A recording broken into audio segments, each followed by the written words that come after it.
All right, welcome back to Take a Pitch. How you guys doing? All right, yeah. Yeah, I'm all right.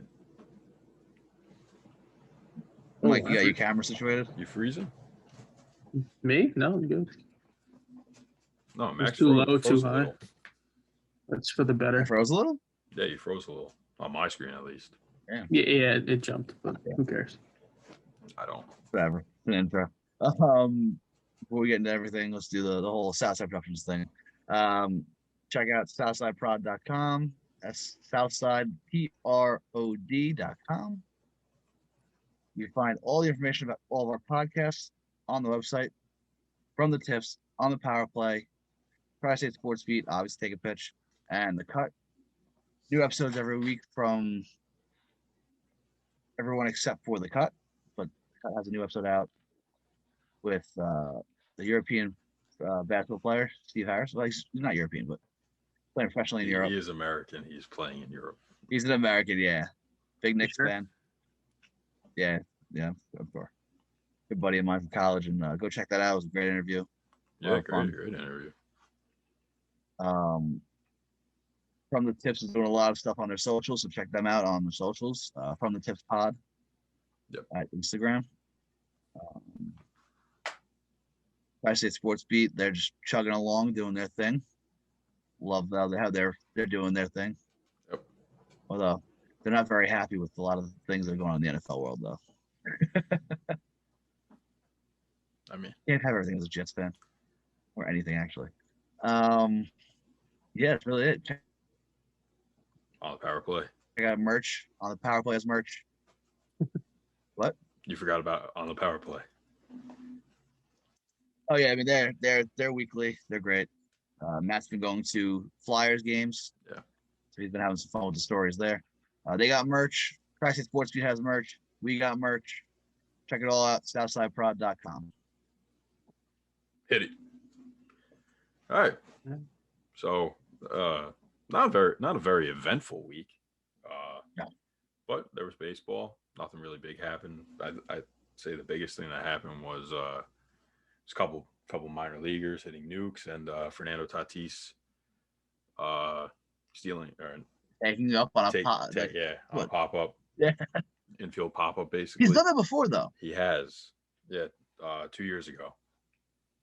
It just shows why he's the most electric player in baseball. He is. He's the face of baseball. I mean, just be honest. Yeah. You know, Yeah. He's the face of baseball. He's a great player, and he's very exciting to watch. Padres are going to be fun this year. And then the other thing is, Actually, real quick before we get into all this, yep, Bobby Witt Jr. is having a hell of a fucking spring. he is.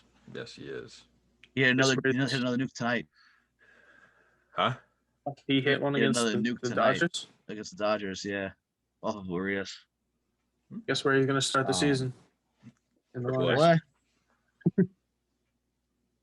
It's like So a sad. bunch of other players who are having fucking great springs. Yeah.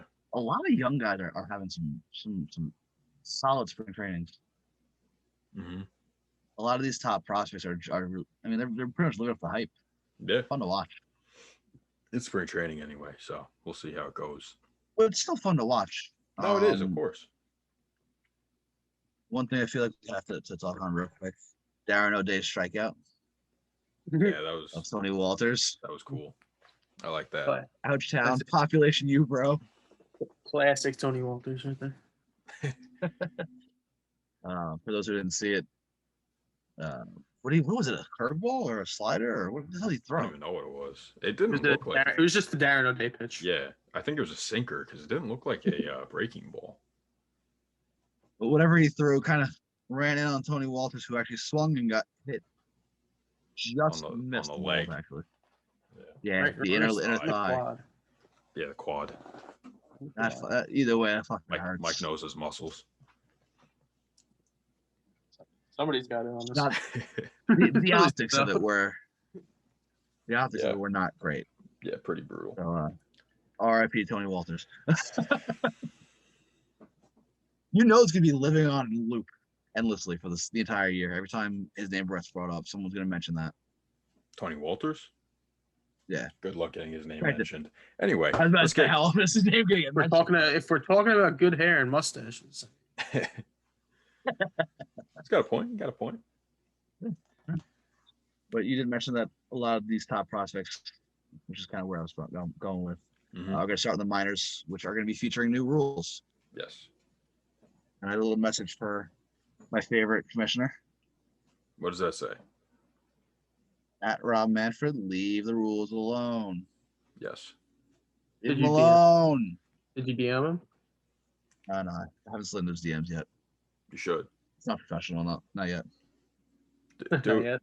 do it as if he bought merch. By the way, if you buy merch, just know that Max will send you a tasteful picture still, and that offer is still on the table. Just send us a receipt, and you'll get a nice picture. No, send us a picture of you in the merch. We want to see that shit. Yeah, that too. And Max Maybe will we'll put it definitely on the send you a website. tasteful picture. Anyway. All right, The so new rules. yeah, experimenting new rules. You want to read them, Max? Oh. Let's start in AAA, shall we? Yep. In AAA, and they're only doing this in AAA, are they? I think that's it's it, right? whatever it says is each level is having a Yeah, different rule. exactly. They're not doing them all at every Yeah. level. Each level is doing something different. Can you imagine moving up from AA to AAA and just kind of what you couldn't do in AA, you can do in AAA? That would be It's gonna weird. fuck up some people. Yeah. Yeah, Anyway, probably. AAA, they're gonna make the Depends what it bases is. larger. Yeah, that's not going to fuck To up reduce anybody. player injuries and collisions, the size of first, second, and third base will be increased from 15 inches square to 18 inches square. Fine with it. The competition committee also expects shorter distances between bases created by increased size to have a modest impact on the success rate of stolen base attempts and the frequency with which a batter runner reaches base on ground balls and bunt attempts. So increasing our offense there. So here's the thing. I don't fully agree with that, just because you have to remember on the base hits thing anyway, because now the first baseman also has an extra inch and a half or whatever it is. Mhm. You know, so is it really going to make a difference? I don't think so. I think that will be the same. And It'll be more steals. than yeah, anything. the stolen bases, I mean, you're just giving them those plays that are really close. Now they're getting them. So Yeah, how much that's is that fine. really changing? It's not really going to change it much. I mean, also, you got to remember that a lot of these athletes are bigger, stronger, faster than they have been in years past. So, we might see the same amount of bang bang plays. Yeah, and I don't know. I think that no, that's fine with me. I think it's actually a good thing. It's for safety more than anything. Yeah, They don't want the collisions. They don't want all that shit. They And want their there's- guys to be healthy. Mm-hmm. I mean, I didn't think that collisions were a huge problem per se, but obviously you don't want to see anyone get injured in a collision. Go on, Mike. It's gonna Odor and Batista, like shit like that won't happen. I was about to say, is this the Ruben Tejada rule? Or Ruben Tejada. Yeah. None of that will happen because there's more space. Like, Yeah. if that happens, reason for like there's a legitimate problem. Well, they've also pretty much taken out the whole takeout slide at second base from the game. They've removed the physicality from baseball. No, you can still do it. You just have to be a lot more consistent. Right, you have to be. You have to slide into the base, and you have to slide. Well, let's be real. I mean, you can't. I think this is going to bring back a little more. You can't throw your knee takeout slides because they have more room. Yeah, I mean, not the takeout slides have really been that big of a factor in the past few years because of the Ruben Tejada rule, right? Chase Utley rule, scumbag. Chase Utley. Yeah, I mean, I think it's good. I think it's a good thing. There's no problem with it. It's not going to affect really anything. It might help the base stealers a little bit, which is good because now players will think, I have a better chance. Stealing bases is exciting. It's a very fun part of baseball, and which has been down over the past couple of years. Exactly. And bringing that back will be huge. And I'm cool with it. I'm fine with it. Got the players, especially with the speed of guys like Tatis and Acuna, stuff like that. Yep. Those players' speed will be more on display now, and I'm excited for it. Not that it's being tested in the major leagues yet, but In the future. But yeah, in the future. When the time comes, because this will probably be one that'll stick. Hope so. Right. Yeah. It's a safety measure. It's a safety measure more than anything. Yeah. There's no downside. What's the next one? AA, defensive positioning. Now, this one is one I'm not sure how you guys feel about it. Francisco Lindor has some strong comments on defensive positioning, though. Here's the rule for AA. Mm-hmm. The defensive team must have a minimum of 4 players on the infield, each of whom must have both feet completely in front of the outer boundary of the infield dirt. Depending on the preliminary results of this experimental rule change, MLB may require 2 infielders to be positioned entirely on each side of the second base in the second half of the AA season. These restrictions on defensive positioning are intended to increase the batting average on balls in play. Thoughts? Thoughts, or you want to give what Francisco Lindor said first? Well, I want to hear your thoughts. Okay. I'm fine with it. Ban the shift. I think it's stupid. It's kind of a crutch for pitchers who can't pitch. Command your fastball, command your pitches. Your fielders should be able to field the position that they are. And if you can't do that, then, then so be it. It's going to help out a lot of guys hitting, like Joey Gallo, who can be a first name. Who could be First thing goes to he's going to be a mind, tremendous. Yeah. He could be a tremendous player if they played straight up, or old school shifts. Taking a couple steps. He could be a tremendous player because he pulls the fuck out of that ball, and everyone knows it. Which is why teams have literally put 4 or 5-man infields against him. There's a caveat to this rule because they only say infield. Mm-hmm. You could shift your entire outfield over. Yeah. Joey Gallo's not hitting the ball in the infield. Yeah. Exactly. Or if he does, it's getting through anyway, so it doesn't matter. And they also said a minimum of 4, so you could add a 5th guy. Mm-hmm. I guess. Granted, you take your left fielder, you pull it in. Yeah. So they said a minimum of 4. Now here's what Francisco Lindor said, and this is directly from an interview in Sports Illustrated. Mm-hmm. The shift's got to be cut down. Let me do me. Let me make the crazy play. Let me be like, okay, he's going to pull the ball. I can't be on that side of the base. Mm-hmm. So as the pitch goes, I run to the other side of the base, pow, and make the play. We can't market the shift. We can't market strikeouts. Yep. Thoughts? It makes the game more competitive, and I 100% agree with him. It makes it more exciting. It does. It 100% does. It's boring when fucking Joey Gallo, when he gets up to base, gets up to bat, and then he hits a fucking rocket right past the first baseman. Boom, second baseman's right there to field it in short right field. It's boring. That's boring. Get that out of here. You want to say, and that's what this is taken away from. Yeah, it's taken away from the guy in short right. I hate to bring up a terrible defensive shortstop, but if they use the shift like they do now, like in the early 2000s, Jeter doesn't make those plays that he does. Yep. Like those don't exist. Jeter isn't Jeter with the shift. Well, if the shift was used as it is today. Yeah. And it's a good thing Mac is not here because he would have a lot to say. No, he knows about my defensive gripes on Derek Jeter. We've gone back. Well, not just yours, but yes. So it's definitely something. Why are you laughing? It's definitely what I just saw pop up on my notifications. Oh, my text. Your text to Macca. Yeah. To Macca, yeah. You wish you. I do. He's not talking about Macca, by the way. He's talking about a player we're talking about. Anyway, it's that. Yeah, listen. It's a rule that I think was a long time coming. I think it's going to be fine tuned a couple times before we see it even come close to major league level. Mm-hmm. But it's definitely the start of banning the shift.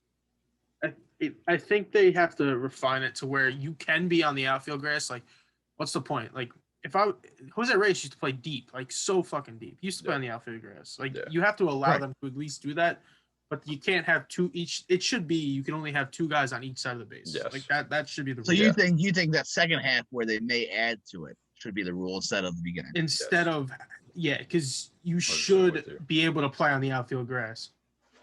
I don't feel, especially with the way balls are flying off the bat. Yeah, exactly. I wouldn't feel safe if Joey Gallo is hitting the ball. I don't want to be on the outfield grass as far away as possible. Yeah. Yeah, seriously. Anybody's hitting that ball. Exit velos of 115. Like, I need my space. Yeah, exactly. I need my space.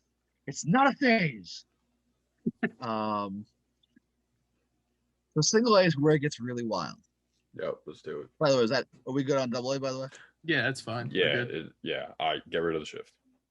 Should have never been a thing to begin with. They should have banned it immediately. So single A is where it gets wild, because obviously we got high A and low A. In high A, they're calling this the step-off rule. Pitchers are required to disengage the rubber prior to throwing to any base, with the penalty of a balk in the event a pitcher fails to comply. MLB implemented a similar rule in the second half of the Atlantic League season in 2019, which resulted in a significant increase in stolen base attempts and improved success rate after the adoption of the rule. Now, this is all from, I want to say, Jeff Passan. Okay. This is where I got this information, at least. I think it was in a memo obtained by him from Major League Baseball, whatever. But either way, these are new rules, by the way, which we were talking about this before we started recording. The only people who haven't had to abide by this rule were lefties. Yeah. What do you guys think? There has to be clarification. Yeah. Sorry, I'm great at the chair. No, I agree. There has to be clarification. It's vague, in my opinion. Like I don't fully understand it. Yeah. I just leave the pickoffs alone. Leave them alone. They're fine where they are. Like well, hey, we didn't get to pickoffs yet, because that's a whole nother thing. Oh, sorry. I thought that's what we were talking about. Go on. No, we're talking about the step-off rule. Just a step-off rule. Let's pick off. So in high A, you can step off the rubber. Yeah. It doesn't limit that. But what is the step off? You have to step off regardless.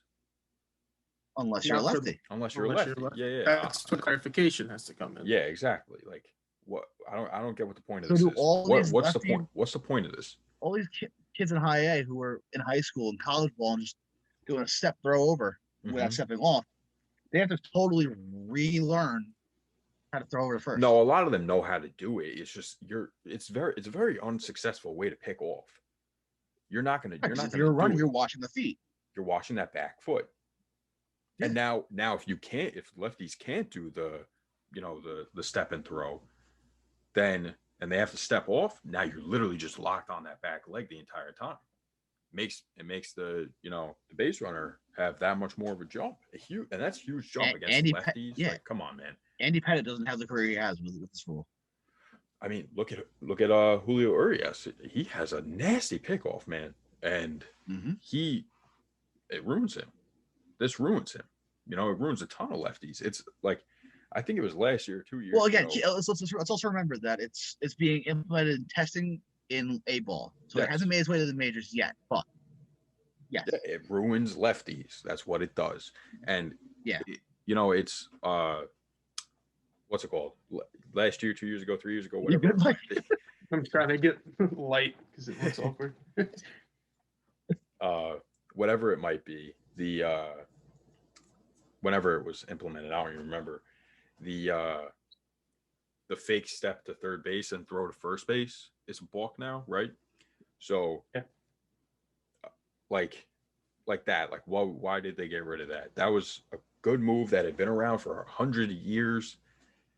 Like, I just don't understand it. It I was successful with it a few times in my life because that base runner, if second base is open, that base runner on first base wants to get to second. So there's no force out, there's no double play, right? And the second that you lift your leg, he's going to try and go. Right. I mean, it was a very good thing for righties, and they got rid of that. That was stupid. I don't know. I just don't like this. I think fucking pickoffs should be how they were from the beginning. Leave them alone. That's it. Go on. What's next? Mike, do you have anything on this outside of you? No, I completely agree. It's weird. Like, there's no need for it. And wait, I'll let you go to the next one. Because the next one's pickoffs, right? Yeah. Yeah. Okay. Well, there are three different ones actually. All right. So do the low A has three different. Do the other two now, and then we'll get to them. And we'll talk about them. So it's three different sections. So all of low A. So it's low A Southeast, low A West, and I think low A East. I think is. I think there's only 3 or 4 leagues. Yeah, something like West, Southeast, and just all low A together. Yeah. Well, no, I'm talking about how it's laid out currently. Like yeah. The how low A is structured. Yep. I figured that one out. Yeah. So across all of low single A baseball, and this is the one I think, Billy, you're chomping the bit to get to. Okay. Pitchers will be limited to a total of 2 step-offs or pickoffs per plate appearance, while there's at least 1 runner on base. Well, hold on. Stop right there. It's 2? 2. Okay, let me finish. Okay, finish. Let me finish. Yeah. A pitcher may attempt a 3rd step-off or pickoff in the same plate appearance. However, if the runner safely returns to the occupied base, the result is a balk. Depending on the preliminary results of this experimental rule change, MLB will consider reducing the limitation to a single step-off or pickoff per plate appearance with at least 1 runner on base. So stupid. Have at it, Billy. I see you in your eyes. You're ready to just rip into it. First of all, I have to say, Mike, that is the best lighting I've ever seen. There we go. We figured it out. Look like a model right now. We figured it out finally. All right. My thoughts. Fucking stupid. And I know we there was some talk about it being for time constraints, right? All right. Yeah, and the later one that talks about. How much time is that saving? Rob Manfred, get your head out of your ass, get a watch, learn time because you don't know what the fuck it is. How much time does it save? It does not save anything, the pickoffs. All right, let's be real. How many times is the guy really picking off? I know 𝒂𝒌𝒆 came up with the argument of like that they, will go and they'll pick off multiple times to get a guy ready in the bullpen. Right. Okay. Yeah, that's annoying sometimes. They get booed, whatever. It doesn't happen that often, though. It doesn't happen that often, especially not anymore with a 3-batter minimum, blah, blah, blah. It does not need to be a thing. It doesn't happen that often. It's not a thing that is like a minute on a game, a minute extra. No one's going to be like, fucking hell. They wasted an extra minute of my life. Now I'm going to fucking never come to a baseball game. No. Maybe like an hour extra. Sure. Are you going to cut off an hour of baseball, Rob Manfred? No. You're a fucking gap-toothed idiot, and you're stupid, and you don't know time. It doesn't do anything. It doesn't cut anybody down. And that's my argument on the time. Now, it takes away the strategy of a pitcher. Now, I grew up a pitcher, if anybody didn't know. I was king of timing my pitches and my pickoffs. I would mix that shit up so often that I would have guys fucking leaping as shit. Like, it's a chess match, and the pitcher is in control of his time. They want to get rid of that for whatever reason, and I hate it. But it is up to the pitcher. He has all the control in the world. And for me, I would say I had a guy on first base. I'd be like, all right, 1, 2, pitch. And I go 1, 2, 3, 4, 5, pitch. You need to mix up the timing. Otherwise, if you're going at the same time every single time, they're going to catch on. They're going to be able to steal the base very easily off of you, which is why they steal off Noah Syndergaard, no problem, besides the fact that he doesn't even check them. He goes at the same time. Watch him, check his timing. You'll see that he goes almost at the same time every time. It's almost like a routine. You can't have a routine. You need to mix it up. That's the one thing I will give Marcus Stroman credit on, is he does mix up his times.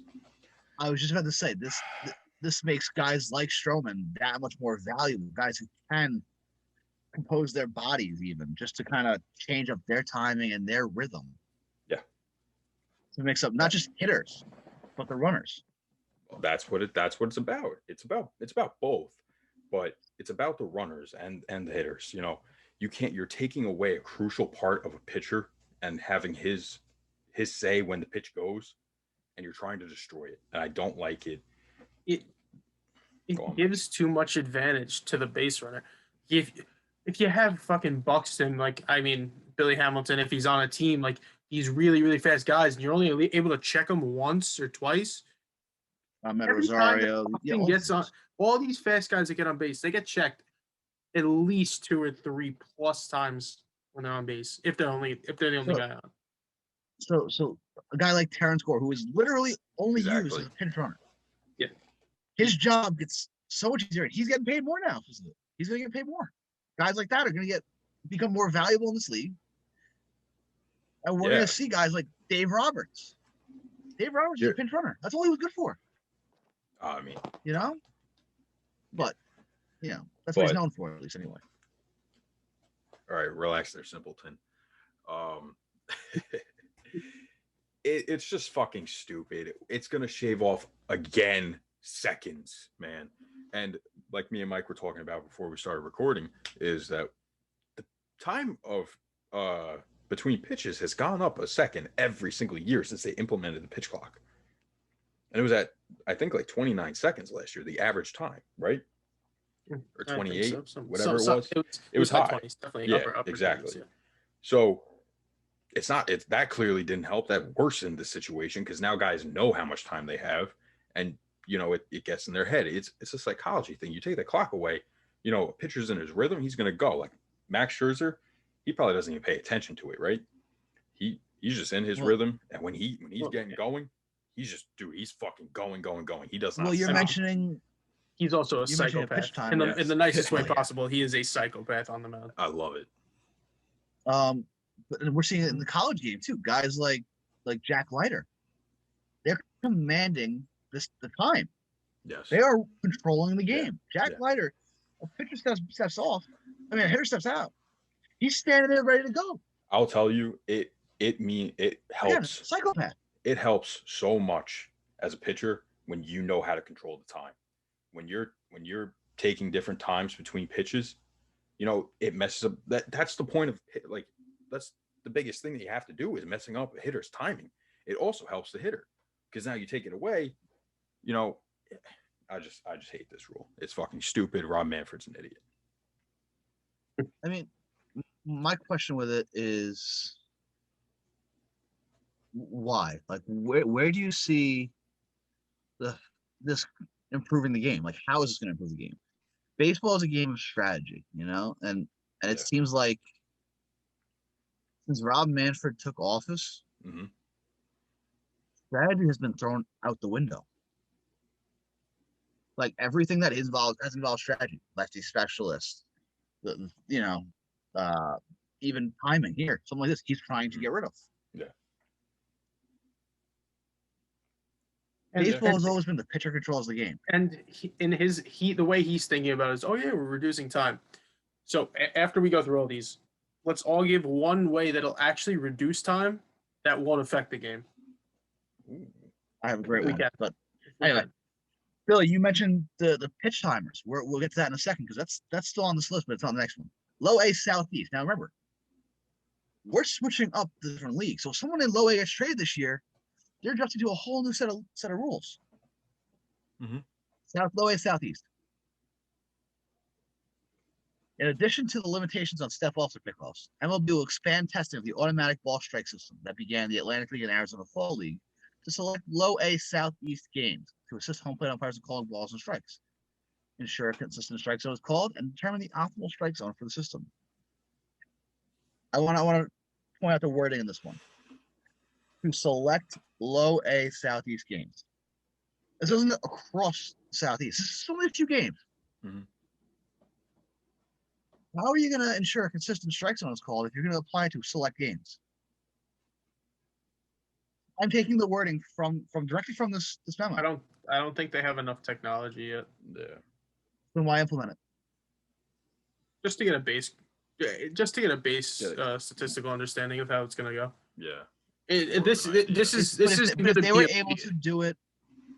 If they were able to do it in the Atlantic League for every game across the Atlantic League, it's because those teams are so. There's only 10 teams in that league. Yeah, something like that. But still, and you get you're telling me you can't get another very far away. 4 to 10 cameras? It is. You're right. And I think it's far away, so it's not going to be that big of a deal. Like, they just want to get some testing. They want to see. It's probably 3-4 years away if they're going to implement it. Mm-hmm. We just give it to Angel Hernandez now. I mean, is this really what it is? The Angel Hernandez system? Like, get rid of Pretty him? much. Yeah. It's yeah. Alrighty. He's just Do you not see it says ABS, Angel Baseball System? So, Bill, you mentioned the pitch clock. Yeah. The pitch timer. In low A West games, mm-hmm.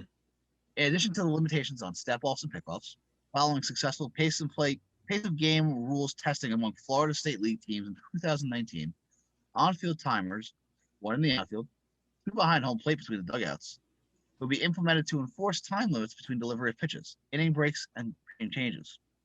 Okay. The on-field timer used in Low A West will include new regulations beyond the system currently used in AAA and AA to reduce game length and improve pace of play. One word. Stupid. It already doesn't work. We've already talked about this. Yeah.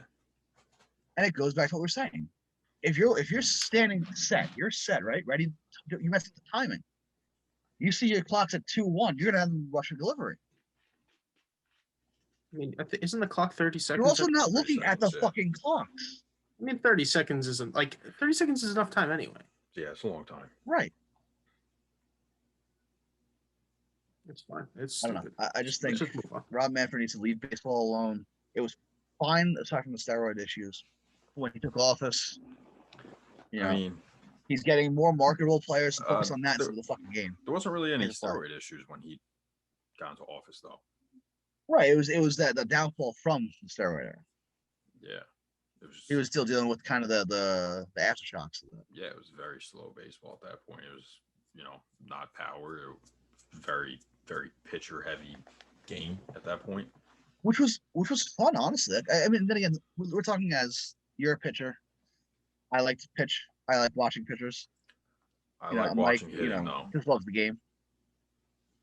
We're talking about this as people who have pitcher mindsets too. But dominating games. It's kind of fun to watch. You're talking about baseball fans, people who appreciate the game and know that every pitch matters. And when you see a pitcher, when you see Jacob Degrom throw, painting that outside edge on a fastball that's 101, it's like, okay, that's beautiful. To most people, that's, to a lot of people, that's, oh, okay, cool, it's a strike. Doesn't mean anything different. But when I see it, I see, he got that. You see an artist at work. He hit that perfect spot, and the catcher framed it, and he got a strike call on something that, a lot of guys wouldn't get a strike call on. Right. So overall impression on these new minor league. Stupid. Enough said. Is there outside of that one? Yeah. No, anyone that you can see? Nope, all stupid. There's zero reason to keep any of them, right? I'm going to be 100% honest. I can almost guarantee that adding the length to the bases will actually somehow speed up the game more than all of those other rules combined. I can almost guarantee it. I think it's actually, you're not wrong, because the more stolen bases, the more likely people get out and less time. Yeah. And the defensive positioning. That's the other one that's good. Oh, yeah. I like that. Right. Yeah. Not the wording, not the current wording, but yes. Right. The current iteration. Define it better. But yeah. Okay. So now you guys said you wanted to do what? One way to shorten pace the games, length of games, right? Shorten the length of games without fucking with. How would you do it, Mike? If you're the commissioner for the day, how do you shorten pace of play? You reduce the amount of commercials between innings. Yeah, that's the only thing I can think literally of. The easiest thing to do, and get rid of all the bullshit fanfare. Do we really care about the freeze? We really care? No. Sometimes. No. I mean, it's it's fun to watch, but we can do without the 1-800 flowers kiss cam. It's baseball game. If they want to advertise more during game, it's fine. They do anyway. That's fine. Like what they should be doing all year. Sponsors are across the back of the fucking. No, hold on. Backstop. You know how during the regular season they will most of the time they will just cut to a commercial break, and it's commercials, straight up commercials. What they should be doing is how it is during the playoffs and the World Series, in picture. where it goes the side picture. Yes, that's what they should be doing. 100%. I think there's no reason not to. If they want to go to commercials for one inning, in between one inning, 7th inning stretch, have that be it's regular time, it's extra long. Cool with that. That's fine. Everything else, cut it down or do the picture-in-picture year round. Even if you do one full-length commercial, a picture-in-picture, and then get back into it, you can have the best of both worlds. Yeah, but it's not like you're losing advertisers money when you are doing the picture-in-picture. Clearly, otherwise they wouldn't be doing it during the playoffs and the World Series. That's one of the most. No, I think it increases because you're putting in additional advertisement space while the actual product is being played. Mm-hmm. Exactly. Yeah, it's straight up product placement. Yeah, there's no need for them to be gone for almost 3 to 5 minute in between innings. There's no reason for that. And that's another thing. Then you got pitching changes. That can be picture. I think they have been doing that. Have they not? Not often, but I know SNY started that. ESPN. I mean, well, we all know trash. How we feel about ESPN. Yeah. Fuck, opening days on ESPN. Yep. As it is every year. That's fine. No, for the Mets at least. They're not even home. It's not the home opener. That's fair. But yeah, no, it's cut down the commercials. I think the pitch timer, as you said, 30 seconds is more than enough time. It doesn't matter. It doesn't make a difference. I think the step off rule is the dumbest thing. Yeah. It's right there. Like, you see how unsuccessful a lot of these pickoffs are. So just to say that, oh, by the way, if you do it a third time, which you're most likely not going to get him on, you're going to call for a balk, so he's going to get the base anyway. But yeah, and then that you have, as a base runner now, you have the advantage because, he picked off me twice. I could get an extra jump on him. Get an extra jump, yeah. Yeah. Because you may as well. It's to increase offense. Why not take the gamble? He didn't get me the first 2 times. I could take an extra step. If it wasn't close enough, and then you're gunning because if they don't get you, especially if you have a better secondary too. Stupid. Yeah, I mean, you're not getting a secondary on a steal. Bro. But even if you're trying to take an extra base, but you're right. If you're trying to take an extra base, though, you can get yourself that extra step. Get a good secondary and go first to third. Though. You'll see more first to third. You'll see more first to homes. I think that will probably remain relatively constant. I can't imagine that would be too different. Regardless, it places an extra emphasis on base running IQ. It does. It's stupid. All right, let's get to the NL East. I'm done talking about Rob Manfred's stupid fucking rules. We're NL East. I can't stand him, dude. Sorry. Block time. Okay. Braves. Finished 35-25, first in the NL East. This offseason they lost. He's unimportant. Declined Darren O'Day's option. Lost Mike Foltynewicz, Felix Hernandez, Cole Hamels, Shane Green, Mark Melanson, Scott Schebler, Nick Markakis, Cedini Echeverria, Tyler Flowers, Tommy Malone, Charlie Culberson, Adam Duvall, and Jeremy Walker to free agency. They added Abraham Almond, Drew Smiley, Charlie Morton, Hardy Ardania, Nate Jones, Jason Kipnis, and Jake Lamb. Garrett Crochet.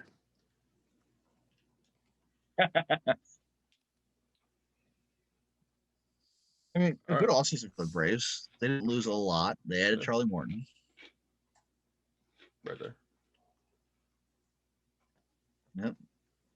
I mean, Ian Anderson's going to be a stud this year. Mm-hmm. I hate to say it, and I'll be straight up and right and say it right off the bat. Mm-hmm. Until someone knocks them off, this is the team to beat. Obviously. Their pitching is really the biggest question mark. Their rotation. What does their bullpen look like? And their bench. Here's their bullpen. The bullpen, you got Smith, Martin, Minter, Matzik. Closers. Yeah. Yeah. It's the same bullpen that they've had over the past few years. So nothing special. Nothing good. Yeah. Sean Newcomb's going to be interesting, maybe, but why? Yeah. Because they've tried to make him a starter. They've tried to pitch him long relief. I don't think they have a plan for him. He's been a reliever for the past year and a half now. At least. They tried to give him a couple starts last year, if I remember correctly. I mean, yeah, I'm sure he came up as a starter because they had so many injuries in their pitching. He should be a starter. He should be a starter, but he faltered. What are you gonna do? Yeah, the question then becomes 𝒍𝒂𝒅𝒆 health.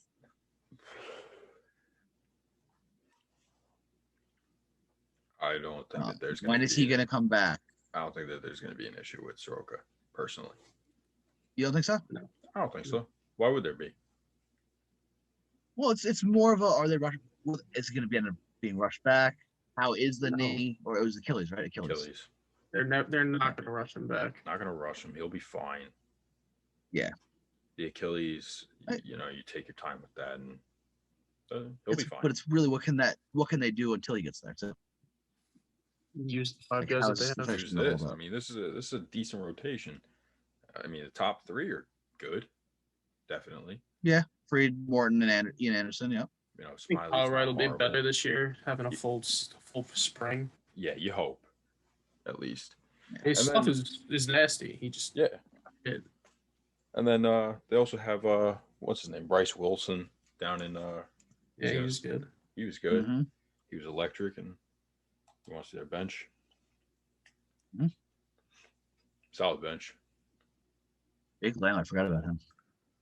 3 You have Camargo and 𝒂𝒂💏 on your bench. That's pretty fucking solid, yeah. Jake Lamb too. Yeah, he's a nice power hitting lefty. And Alex Jackson isn't a bad catcher either. Nope. He's okay. He's an okay backup catcher. Yeah. No, he's a solid backup catcher. He's serviceable. He just compared to what he was supposed to be. I mean, Jake Lamb is kind of right at this point. No, Jake Lamb had a good start to his career, but he still a nice lefty bat, Yeah. And Camargo is very versatile. Yeah, and 𝒂𝒂💏 is a defensive wizard. He's Lamb against lefties, so just don't play him in the outfield against us. Hopefully. All right, let's go back to their. I mean, the lineup is deep. Beautiful. The lineup is deep, no matter how you look at it. Acuna, Albies, Freeman, Ozuna, Darno, Swanson, Riley, and Pache. The first 4 are locks, pretty much. You know what you're going to get from them. The bottom 4 is really the problem. The Darno, Dansby Swanson, Austin Riley, Christian Pache. What Darno are you going to get? Yeah, you don't know. I mean, he had a fantastic 2020, and good for him. We're Mets fans, obviously, but he's a guy you wanted to see succeed. Yeah, no, good for him. Easy to root for. And he had a good 2020, great 2020, and he had a solid 2019 after being released from the Mets and bouncing over to the Dodgers and then going to the Rays. He had a good 2019 too. Dansby, I guess you know what you're going to get from him by now. He's a good defender. He's not I think they hit 250, 260. Yeah, that's really what you're asking from him at this point. Riley's the real boomer bust. Yeah. He's make or break, but I don't think he makes or breaks this lineup. No, not at all. And then Pache, you don't know what you're getting. Yeah, Pache, you don't know what you're getting. You're getting elite defense, and you're getting a lot of speed. So and again, with Riley at the third base position, you still have Camargo. By the way, so if he struggles, you have a starter right there. Pache wears a Star David. Remember that? Yes, he does. Yeah, we got to look more into that. A bunch of Dominicans. A lot of these Latin players wear the Star of David necklaces, which I find interesting. Are you bringing that up because you're in the presence of 2 Jews? No, I just remembered it because I saw that he's wearing a necklace in the picture. I just thought I just remember it. I remember him wearing it when they were facing the Mets, and I was like, "Wait, he's wearing a Star of David. That's interesting." It's interesting. It is, and we'll have to look more into it and maybe do a full investigative report on it. Yep. Anything else? Any other? You guys at this point, let's get a player to watch. All right. I got Ian Anderson. Okay. That came up shoved last year. And he's got great stuff. Obviously, he was a top prospect, top pick. I really think if he has a good year, this is gonna be a Braves team that's gonna be very hard to beat. Okay. Like I mentioned, I met him for like the 15th time. That's the guy right there? It's a good pick. Travis d'Arnaud. Why? We talked about it. And he finally be what he was touted to be. Like he had a great year last year. Let's see if he can put it together over the probable 130 that he's going to play at 120 something. Yeah. Right. Billy, what you got? Max Fried. Great name. Great first name. Yeah, kind of. Yeah, it's okay. Now you want to change transfer now? I kind of do. Why Max Fried? He was the ace of the team last year. He had a great year. Will he do it over a full season? Will he do it in a full season where he's not just facing one division? You know, I think that's really the biggest thing. Yeah, he's their ace now, apparently. Well, it's because Soroka's not there. Yeah, because Soroka's not there. He's the ace of the time being. And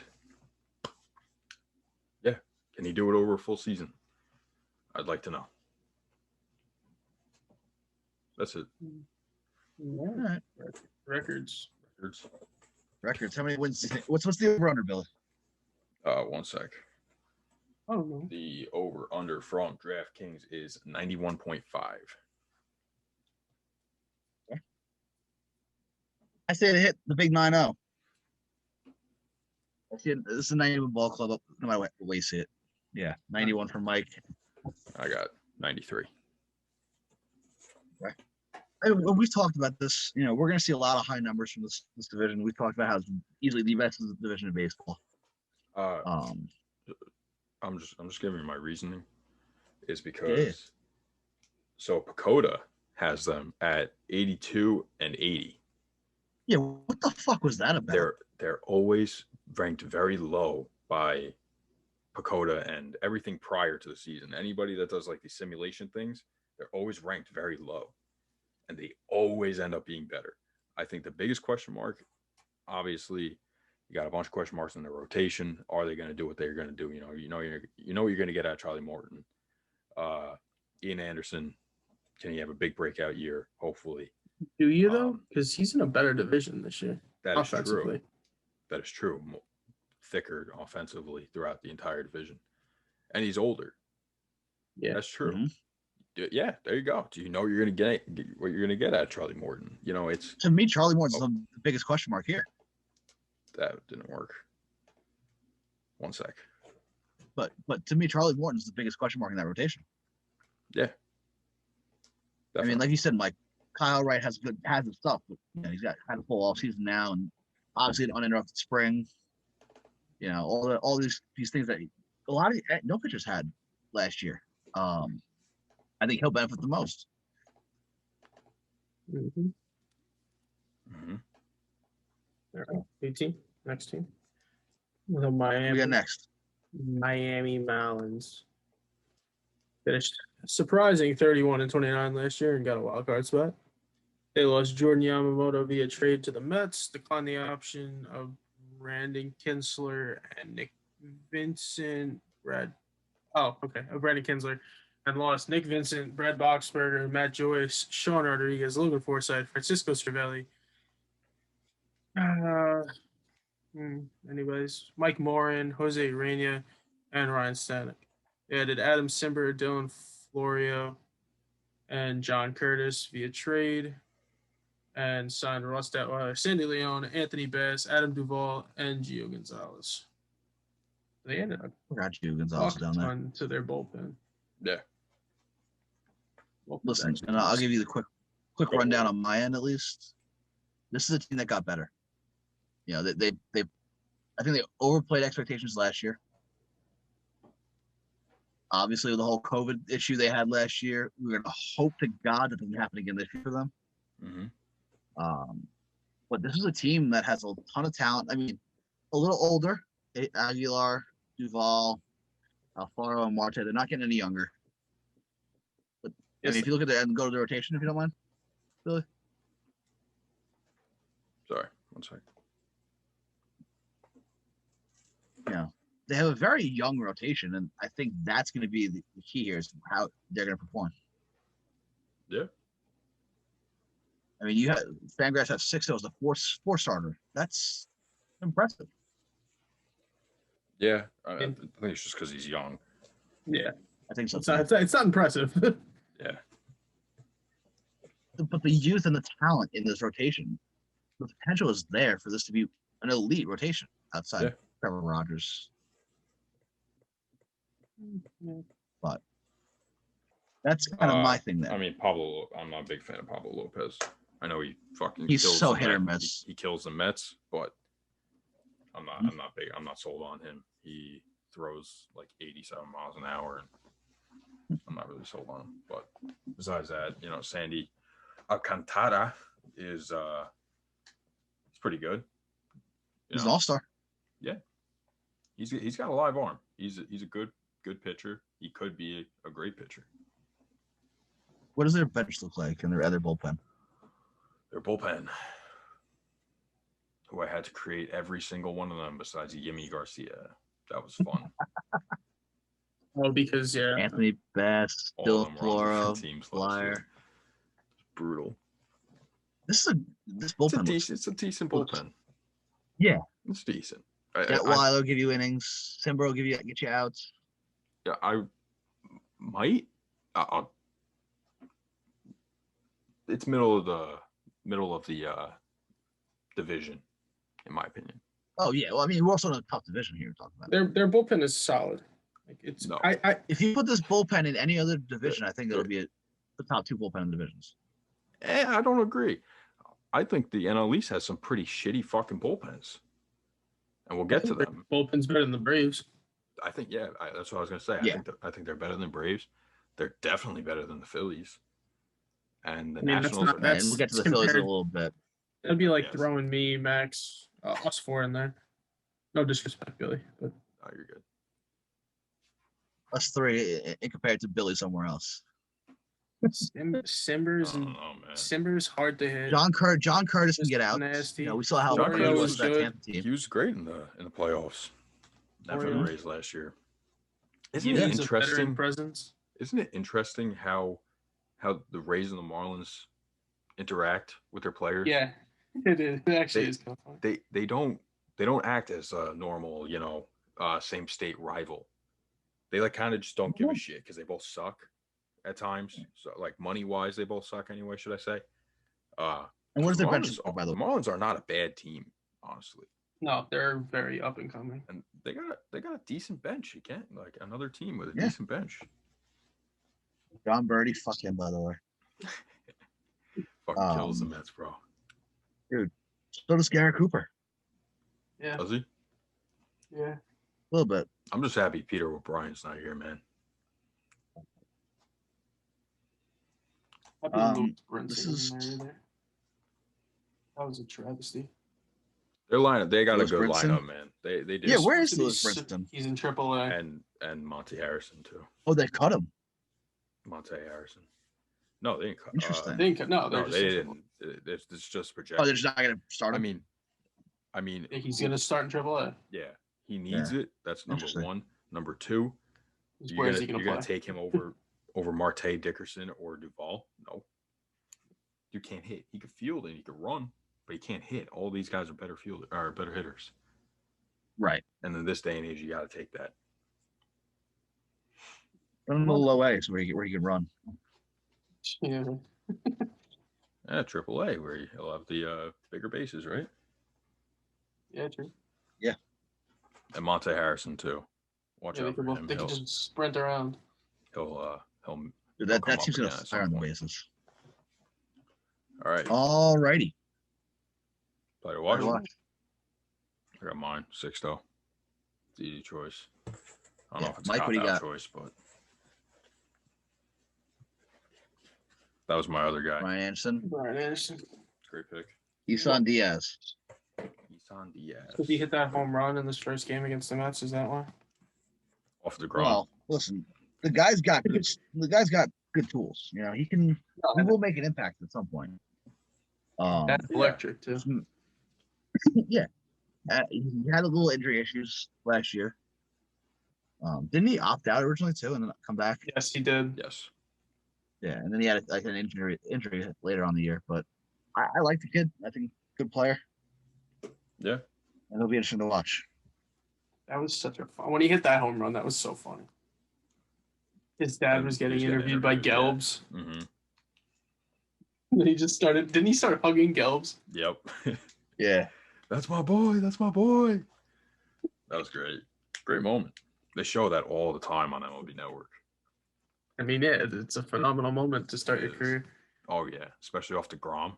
That's what his dad was saying. His dad was like almost crying. He was like, "Did off Degrom, the greatest pitcher in the world." That was great.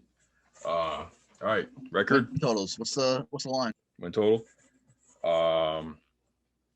DraftKings has them at 70.5. Kind of low. My eyes. No, not really. They got to play this division 17 games apiece. And yeah. I think they'll pick the shit out of the majority of the other teams in the NL. Right. I have them at 75 wins. I'm going to go 73. 72. I'm high on the Marlins, obviously, comparably, but, you know. You're 75. I mean, yeah, they are a middle of the pack. 75, yeah. Yeah. They're in that 7 or 8 spot, maybe 9. Now, my question is: you put this team in the NL Central? What do they do? They compete. A very, very good contender for the Central title. Yeah. It's an if they're the Central, I can see them winning 85 games, 86 games. Yeah, definitely. Yeah. This is a good team. Like their top 5 hitters are gonna hit a lot. And Alfaro will hit too. Yeah. Yeah, he's not consistently, but when he hits, it's going to be a splash. Power. He's got pop. He's a big dude. And he can kind of move. Yeah, for a catcher, for a big guy. Yeah. And he's a pretty good defensive catcher. He's got a hose. You know, you might want to watch out for him to have a big breakout year this year. That's not a bad one either. He was a guy I thought I'd put down. I just like Anderson a lot. Yeah, me too. I was thinking about putting him, but I felt like Sixto was like kind of like their big break for their rotation. Yeah. But Brian Anderson is a big part of their lineup too. So. And he's still young. Like I thought he was a lot older than he was. Yeah, he's only 28, right? Yeah, he's like really? Yeah, right. You feel like he's been around for a long time. He's been forever. Yeah. Dickerson's 31. Yeah. Marte, he's also another guy who's been around forever. Marte's got to be 31, 32, something like that. 33, 32, I think. Yeah. They have a good mix of young guys and veterans. It's nice. I like this team. Yeah. They're in the same division. All right. Are we ready to spend the next 45 minutes talking about the Mets? Yeah, I'm gonna get my timer going. So we did the first 2 teams in 19 minutes and 29 seconds. Well, let's just bring it up and we'll see where we go from there. This is this Mets team. There is a lot to talk about. Yeah, exactly. This is the team that commanded headlines all offseason. Mike, give us the. All right, the Mets finished 26-34, technically tied for last place in the division, but finished 4th because of a head-to-head record. This offseason, they lost Andres Gimenez, Ahmed Rosario, Steven Matz, and Ali Sanchez via trade, declined the options of Wilson Ramos, Robinson Chirinos, and Todd Frazier, signed Erasmo Ramirez. Lost Erasmo Ramirez, Michael Walker, Rick Porcello, Justin Wilson, Jared Hughes, Jake Merzlik, Yoenis Cespedes, Jed Lowry, Eric Kratz, Rene Rivera, Paul Sewell, Jason Shreve, and Brad Barak to free agency. They added Francisco Lindor. Eric Kratz? Kratz? Yes, I think they signed him to like a minor league deal in September or something. Yeah, okay. He was on the Mets at one point. That one threw me off, yeah. They added Francisco Lindor, Carlos Carrasco, Joey Lucchesi, Sean Reed Foley, Jordan Yamamoto, and Khalil Lee via trade, and signed Adronis Vizcaíno, Jose Peraza, Shane McWilliams, Trevor Hildenberger, Trevor May, Jerry Blevins, James McCann, Jared Eichhoff, Brendan Jury, Jose Martinez, Aaron Loop, Albert O'More Jr., Jonathan VR, Mike Montgomery, Tommy Hunter, Kevin Pillar, Taijuan Walker, and Caleb Joseph via free agency. All right. Oh, they were busy. Oh, yeah. New ownership. To minor league deals. New front office. Yeah, it was a ton of minor league deals, but a lot of names. A lot of moves. Like Hildenberger got cut already though. Yeah, not yeah. I mean, a lot of these are actually. Yeah, I didn't even. When I saw 𝒍𝒂𝒂𝒂, I was like, really? Why? Yeah. Yeah. He's competing for that either the ace AAA spot or the 6th starter. Or nothing, because Jordan Yamamoto will be our 6th starter. I know. Listen, this team because he's actually a good player. I know. You look at the lineup 1 through 8, and even the 1 through 9. We're talking about the Mets here. Mm-hmm. This is a team that will keep up with the best offensive teams in baseball. No, sorry, has the potential to. Yeah, you hope. They Nimmo, Lindor, Conforto, Alonso, Smith, McNeil, Davis, it's McCann. Just so deep, dude. Like, there's not a bad hitter in any spot of the lineup. None of them have been bad ever. You know, or no, I shouldn't say that. None of them are going to be bad this year. You hope, at least. They're all good hitters. Our defense got much stronger up the middle, and I know that having Lindor at shortstop is going to help Mcneil at second base, and it's going to help JD at third, and and Pete at first too. He's going to just help that infield a lot. Even's going to help Don. In my eyes, field. Go on.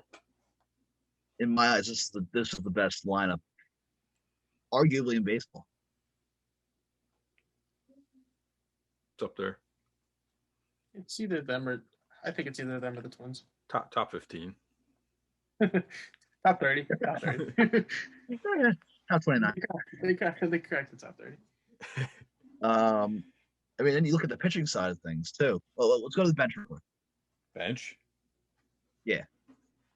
Shout out to Tomas Nido, fucking legend. Luis Guillorme, fucking legend. Do you want to just talk about it now since we're already here? We just talked about it. Might as well. His 22 pitch at bat. Yeah. Which technically isn't an at bat. It's spring training. Oh. No, because it's a walk. Oh, because it is a walk. Oh, yeah. Plate appearance. 22 pitch plate appearance. Of Jordan Hicks, who's I think he's making his spring debut, right? Probably because he was coming off the injury. It was one of his first 2 starts. Yeah, Hicks was pumping though. He always does. He was. I think I sent it to you guys in the chat. The velo on his pitches. Yeah, here it is. I'm going to go through all 22. 99.8, 89.2, 99.1, 87.7, 100.2 consecutively, by the way. 99.6, 86.8, 90.9, 86.6, 99.1, 100.4, 90.4, 83.2, which is a foul. 100.3, 90.8, 101.3. That was the 17th pitch of the at-bat, by the way. 91.9, 87.9, 84.9, 87.8. There were a lot of off-speed stuff. We just wanted to swing and miss at that point. Yeah. Just get the at-bat over. Dude, he fouled off like 15 pitches. Yeah, it's ridiculous. Yeah. It's absurd. Who had the 21 pitch at-bat? It was Brandon Belt. Right. Yeah, and he fouled off fucking a shit ton of them too. It's just, crazy. Impressive. Yeah. Guillorme has kind of earned a spot on this roster between his glove and he earned his spot when he caught the bat in spring training 3 years ago, right? I agree. Yeah. Personally, I think this is one of the best benches. Yeah, back to the bench. VR, Almora Jr., and Pilar. I think that's the weakest spot is that VR is our backup shortstop. Don't mind him though. Or Guillorme. Yeah, just defensively, I'm not really big on VR at shortstop, but as you can see, he could also play the outfield. He's extremely versatile. He can play literally every position. And you have to remember, this dude led the majors in stolen bases like 3-4 years in a row. Like, he could steal a nice base, and he's got sneaky pop too. He's a good player. Did he hit 20 homers 2 years ago? 30 years, almost 30 homers. Yeah, something like that. He was with the Marlins in 2019, right? Yes. Yeah, he had a last great year too, right? No, last he year was, he was not. Was he? He was with. He got traded to the Blue Jays. No, he was in. He was. Oh, maybe he started the season with the. Oh, what did he? Yeah. Yep. You're right. I think you are right. Either way, I mean, in 19 he was with the Orioles. Oh, 19 he was with the Orioles. Yeah. Okay. Mm-hmm. So either way, then it was 2019. He had, I think he was like around a 5 WAR, right? 5-6 WAR. Yeah, he had a really good year there. A really good year, and the dude just steals bases. He's fast. He's a good defender at second base. At least I know that much. And got sneaky pop. He's a great guy to have on your team. This is a deep bench. Good bench. 2 former major league outfielders, starters, should I say? Sorry. And good defensive. One with World Series ring. 𝒂𝒂𝒅𝒆 has a ring. Does he? Yeah, he's on that team. I think he came up in 16. Yeah. Yeah, does he count though? No. Either way, I mean, the strength of the Mets has always been the pitching, though, right? Yep. Everybody knows that when you talk Mets, you talk pitching. And this rotation, you mentioned it too, Mike, with Yamamoto as a 6-star, even 𝒂𝒂𝒅𝒊𝒏𝒈. Yeah. There is so much depth on this fucking Mets team. Yeah. By the way, I just want to point out that Fangraphs has it as bump up Stroman, Walker, and Peterson up a spot because Carrasco is hurt with the finger issue right now, but he is slated to be there for opening day. So I don't know why Fangraphs changed it. And they had Joey 𝒂𝒂𝒂𝒅 as the 5 guy. I completely forgot that he's like I know it's an arms race, but like you have 9 guys. Like, what's the point of that? Yeah. Degrom, Carrasco, Stroman, Taijuan Walker, David Peterson with Syndergaard coming back mid-season. Yeah. You want to talk about an arms race? Add Syndergaard back mid-season. Mm-hmm. It's gonna be key. I mean, let's be real. One of them will probably get hurt by then. So. Yeah. Well, exactly. I just feel bad for fucking Yamamoto and 𝒂𝒂𝒅𝒊𝒏𝒈 because they're MLB arms and they're gonna be stuck in AAA. Yep. Yeah. AAA. Wasn't Yamamoto's part of the Yelich deal, right? Yes. Yeah. Yep. I mean that. And there's really no room for them in the bullpen either. I don't know why the Marlins even got rid of him. They got 𝒂𝒂𝒅𝒊𝒏𝒈. He was a young arm. Yamamoto was gonna. He was a young arm. Yeah. Yamamoto. I mean, if you get rid of Jacob Barnes. No, because you're not gonna put you're not gonna keep 2 long guys. There's no need for that. No, just saying get rid of Jacob Barnes. I don't mind you. No. You always need that one guy that you question why he's there. But he's decent. He's not like he's not showing wise. He's not horrible. No, shut up. that pissed me off. Yeah. This bullpen is just interesting. On paper, it's easily the best in the division. We say that, right? Yeah. You have an all-star in Diaz. You have Trevor May, who's got a great arm. Betances is an all-star. Familia's an all-star. Aaron Luke was a key piece of that Rays pen last year. It's just consistency. And 𝒂𝒂𝒅𝒊𝒏𝒈. Castro has a great arm. He just needs to locate. That's the Mets' biggest problem. It's location. It's location. Location. That was Morris's favorite fucking 3 words to say. Diaz, control problems. Castro, control problems. Betances, control problems. Familia, control problems. All of them, top to bottom. I mean, okay, is there one guy you're circling here? Now, I know we get the players to watch and all that, but is there one guy you're looking at in this bullpen that you say, this is the guy that needs to have the biggest year? Diaz. Is that? I mean, yeah, that's a given, but I say Miguel Castro because he's still young and they could extend him. That along with I was gonna say Betances.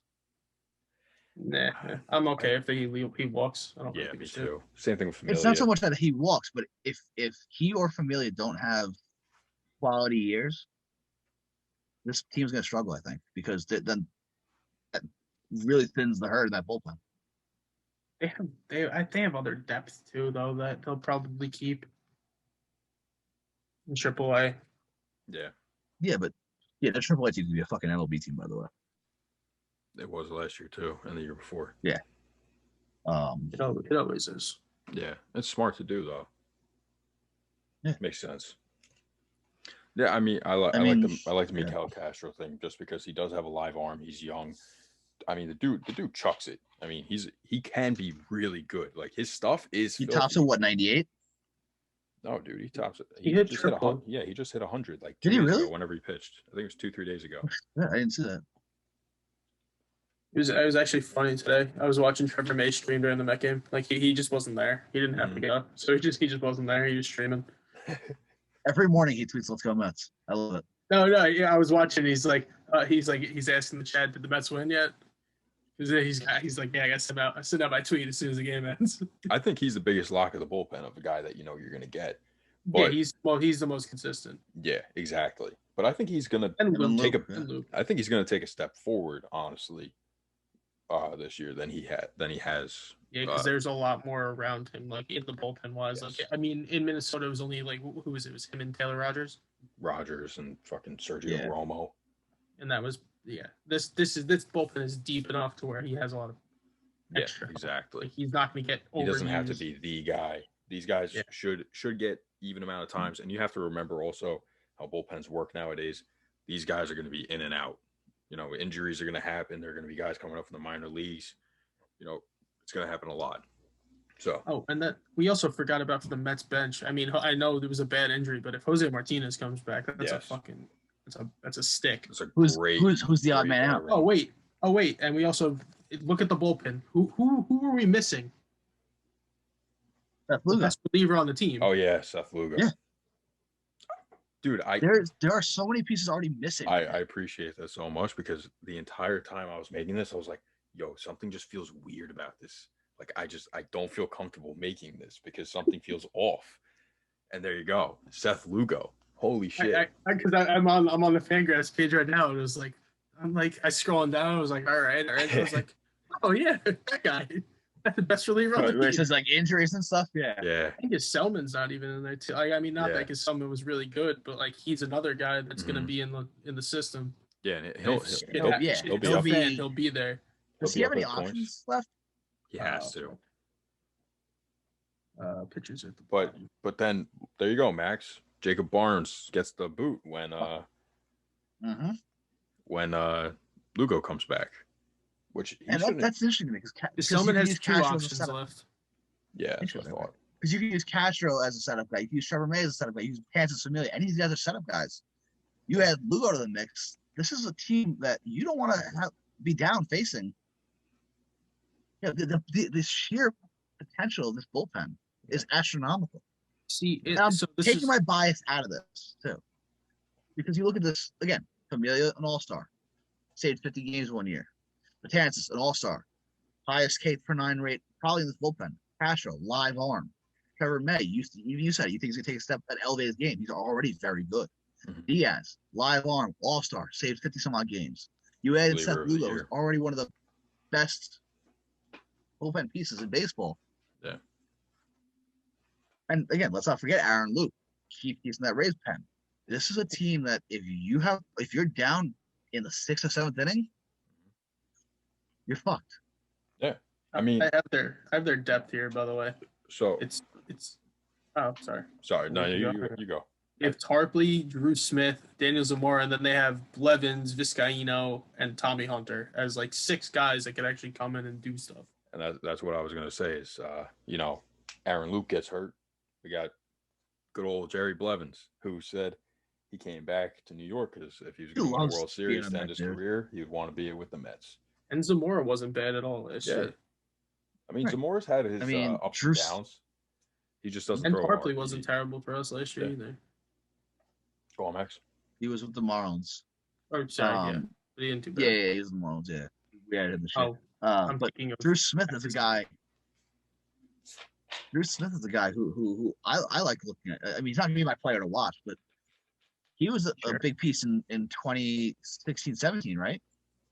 No. Yeah, before he was kind of that a key before he was a key piece in that 17-18, really. No.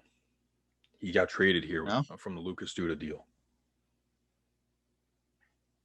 So when did he come up? 18. 18, yeah. 18? And he missed all of 19. He missed all of 19. Yeah.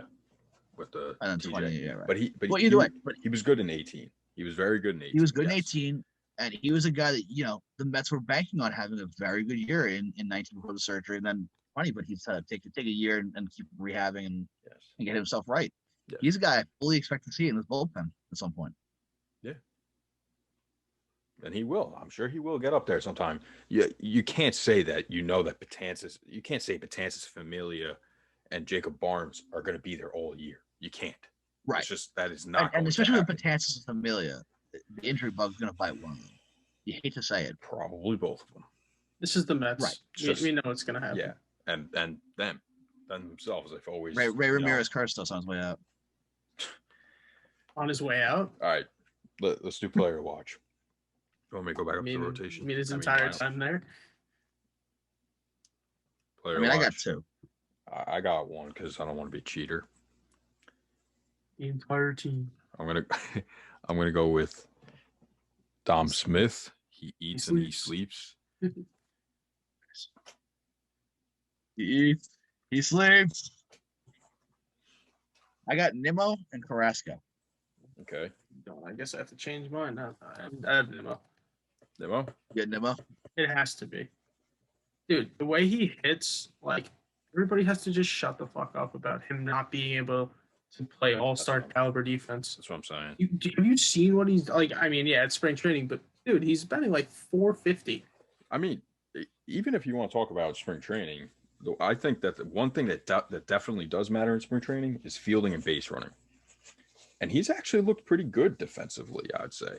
I mean, he's not going to have the most range. He's not going to have. He never doesn't have a great arm. But I compare him to maybe like a Curtis Granderson. I was just thinking that, yeah. Yeah, with maybe a little bit more speed. More speed, less power. Yeah. But he can have power. He's got some nice sneaky pop. And this guy who gets on 40% of the time. Yeah. And that's what we need out of your leadoff hitter. Yeah. I think that top four, top five, this whole entire lineup is going to be so good. He's a great table setter because he just gets on. Mm-hmm. Yep. It's actually crazy to see Jeff McNeil hitting in the 6 hole. Right. I don't know if this is gonna how it's gonna be. You might slide everyone else down a spot and throw McNeil into the 2 hole. Yeah, that's what I was thinking too. Push all those guys down is what I think it probably will be, but we'll see.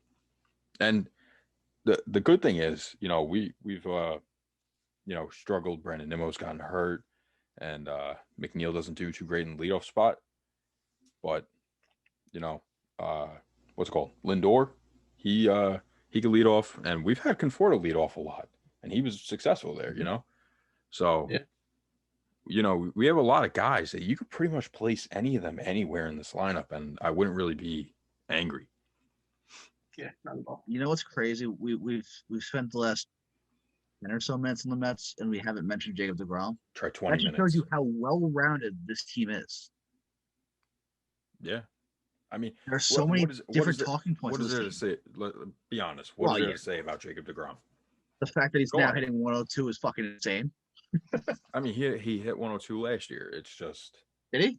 Yeah. I remember that. His average fastball velocity has gone up every year. Yeah. Literally every single year it's gone up. Except I think it dipped when he was hurt in 16 or 17, whatever it was. Which understand.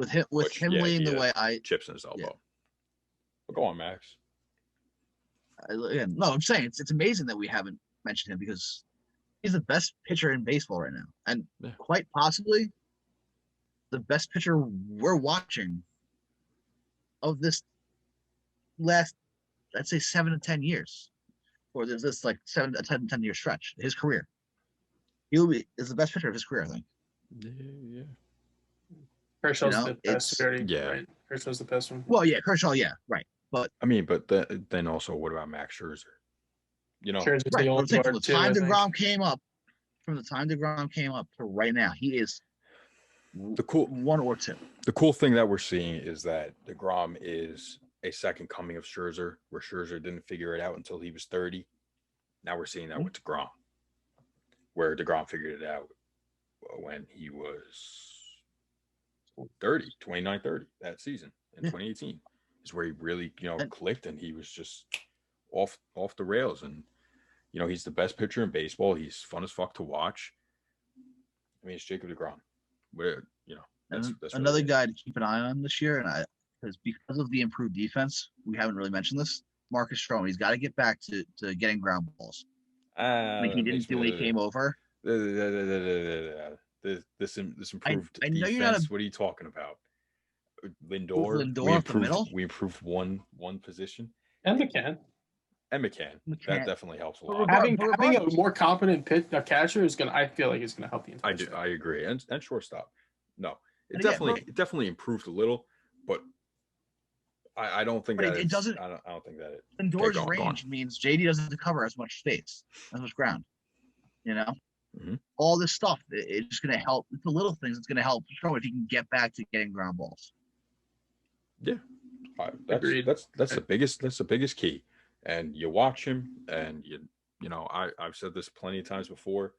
I watched his spring start last week. The first start. Yeah, last week. Mm-hmm. Yeah, I watched that. He looked pretty good. I had to go back to 2019 because I didn't see him pitch at all last year because he didn't play.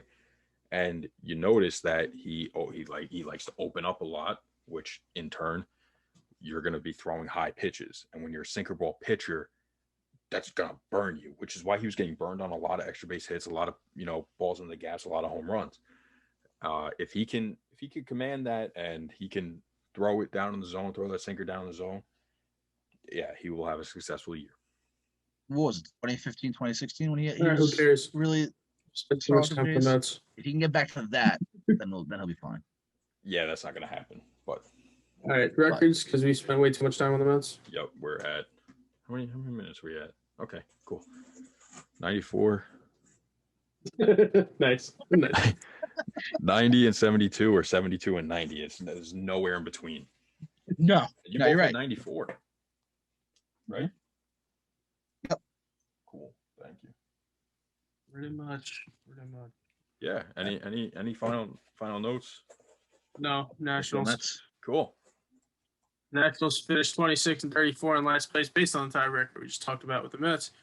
They lost Will Crowe via trade. They declined the options of Anibal Sanchez, Adam Eaton, Howie Kendrick, and Eric Dames. They lost Sean Doolittle, Brock Holders, Drupal Cabrera, Kurt Suzuki, Austin Williams, and Michael Taylor. They traded for Josh Bell and signed Yasmani Tomas, Luis Avalon, Kyle Schwarber, John Lester, Hernan Perez, Brad Hand, Blake Swihart, Alex Avila, Gerardo Parra, Jordy Mercer, and TJ McFarland. Not a crazy offseason, but a good offseason, though, in my opinion. Yeah. I'd say so. I mean, they have a nice lineup. They really do. If, it's sneaky. By the way, but there's a lot of... Go on. There's a lot of all or nothing guys. Yeah. Yeah, that's all I was saying to it. Yeah. But the 2-3, Soto and Turner, you know what you're getting out of them. They're both going to have big years. They're going to have good years. Soto is one of the best hitters in the MLB. To have that kid leading your team is going to be tremendous. Having Victor Robles in center field is huge for having Soto in right and Schwarber in left. Because exactly, that he can cover the entire. He could cover the entire outfield if they needed him to. Kid is insane. 2/3 of the earth's covered by water. The rest is covered by Victor Robles. Yeah, and Trey Turner is good. Josh Bell, Kyle Schwarber, they're the new guys. You know what you're getting out of Castro. Yeah, you know what you're getting out of Castro. He's a solid player, all around, very well-rounded player. Yan Gomes and Carter Kieboom. Yan Gomes, you know what you're getting out of him too. And Carter Kieboom is interesting. We'll see if he could actually be what he is supposed to be. I want to just focus on Josh Bell. I want him to do well. Yeah. I just want to focus on Josh Bell and Kyle Schwarber because they're two guys who kind of lit their teams on fire at points. Josh Bell had a tremendous 2019. And Kyle Schwarber was kind of streaky. He was great at different points, but I think the change of scenery for both of them is going to be great. And to go here, I think is really big for them. I think it's key. That's my take. Yeah, I mean, with those two guys, the biggest thing is you're worried about health for both those guys. Yeah. Obviously, Bell not as much as Schwarber, but again, Bell's still a big dude. Schwarber lost more weight. Did he really? Yeah. Did you watch the game when they played the Mets? No. Super thin. No, I didn't. I missed it. Oh, they did an interview with him. He lost a lot of weight. Yeah, he's looking thin. Yeah, that's good for him though. You want him to be healthy, and any way you can do that, that's good. Because he's good for the game, really. When Kyle Schwarber is good, more eyes are on the Nats, and this is a Nats team that's 2 years removed from a World Series title. Mm-hmm.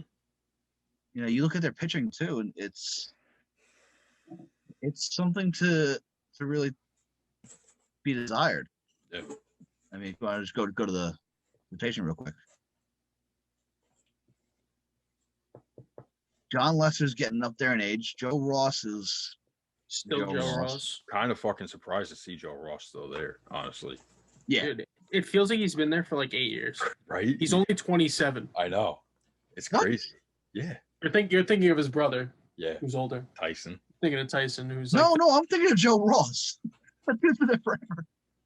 He's been there for at least 4 years, crazy. 5 years. Yeah. Scherzer's getting up there in age.